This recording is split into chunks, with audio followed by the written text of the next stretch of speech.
జగన్ నాడు నేడు డొల్లతనాన్ని కేంద్రం బయటపెట్టింది. నాడు నేడు అస్తవ్యస్తంగా మారిందని వెల్లడించింది. దానికి సంబంధించి బ్రేకింగ్ న్యూస్ చూస్తున్నాం. నాడు నేడు అంటూ ఆర్భాటం ప్రదర్శించిన జగన్ పాలనలో విద్యా ప్రమాణాలు దిగజారినట్లు ఏఎస్ఈఆర్ నివేదిక వివరాలు బయటపెట్టింది.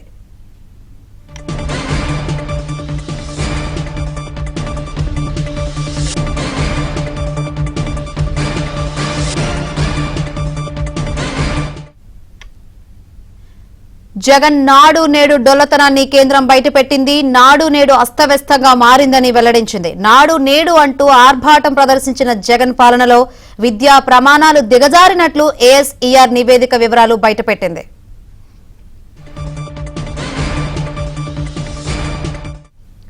రైట్, జగన్ నాడు నేడు డొల్లతనాన్ని కేంద్రం బయటపెట్టింది. నాడు నేడు గురించి అసలు కేంద్రం ఏమందో ఏంటో తెలుసుకుందాం. మరిన్ని వివరాలు అందించేందుకు మా ఢిల్లీ బ్యూరో చీఫ్ కృష్ణ సిద్ధంగా ఉన్నారు. కృష్ణ, జగన్ హయాంలో హడావుడిగా మొదలుపెట్టినటువంటి ఏదైతే నాడు నేడు ప్రోగ్రామ్ కు సంబంధించినటువంటి డొల్లతనాన్ని కేంద్ర ప్రభుత్వం బయటపెట్టింది.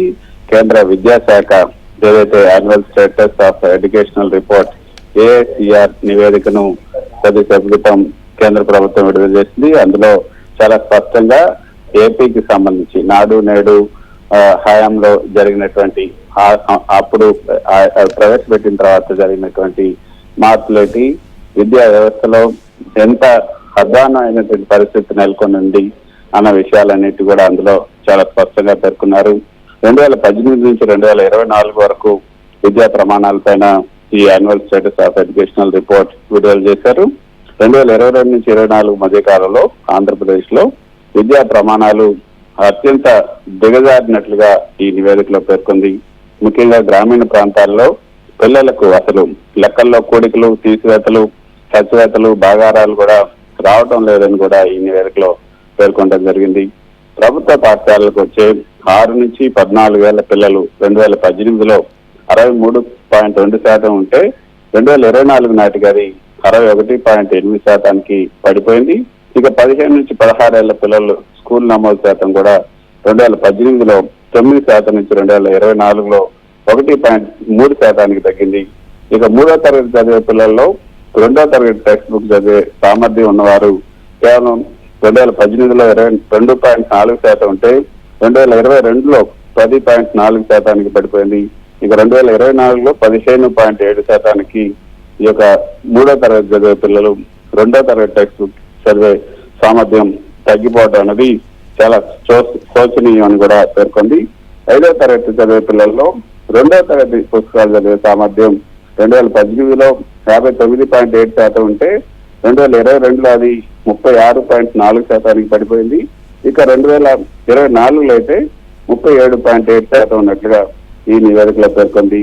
5వ తరగతి చదివే విద్యార్థుల్లో బాగా ఆహారం చేయగలిగిన డివిజన్స్ చేయగలిగిన వారు 2018లో 39.3% మంది ఉంటే 2022లో 29.6%, 2024లో 36.2% పడిపోయింది.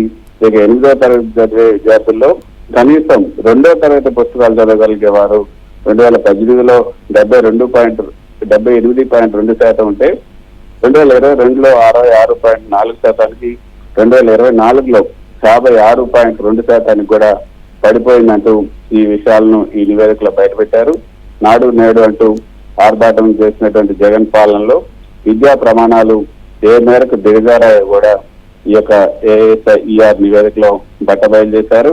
అప్పుడు అధికారులు చేసినటువంటి నిర్వాహకాలను విద్యా వ్యవస్థ ఏ విధంగా కుదేలు చేసిందో కూడా కుదేలైందో లెక్కలతో సహా కూడా బయటపెట్టింది. శంకరి, మరోపక్క దేశవ్యాప్తంగా సుమారు 89% మంది ఇళ్లలో స్మార్ట్ ఫోన్లు ఉన్నట్లుగా కూడా తమ సర్వేలో వెల్లడైంది. వీరిలో 31.4% మంది విద్యార్థులు సొంతంగా స్మార్ట్ ఫోన్లు ఉన్నట్లుగా కూడా పేర్కొంది. స్మార్ట్ ఫోన్లు వినియోగించే వారిలో ఎక్కువగా బాలురే ఉన్నారు. తర్వాత ఆంధ్రప్రదేశ్ లో సుమారు 93.8%, తెలంగాణలో 96% ఇళ్లలో స్మార్ట్ ఫోన్లు వాడకం జరుగుతుంది.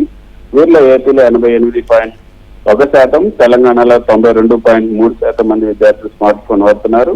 ఏపీలో కనీసం 66.1% మంది విద్యార్థులు కనీసం వారానికి ఒకసారైనా చదువు సంబంధిత అంశాలకు స్మార్ట్ ఫోన్ వినియోగిస్తుండగా తెలంగాణలో 61.1% ఉందని ఈ నివేదికలో పేర్కొంది. Right thank you Krishna.